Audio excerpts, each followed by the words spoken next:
Hi everyone, this is a lesson on how to change settings for comments on your YouTube videos.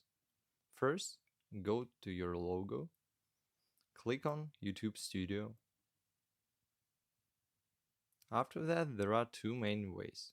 The first one, go to Settings, click on Community Moderation. Here you can turn on or turn off comments below your videos. Also, there are different levels of moderation: basic, strict, and hold all comments. It works for all videos on your channel. Choose and just click on Save.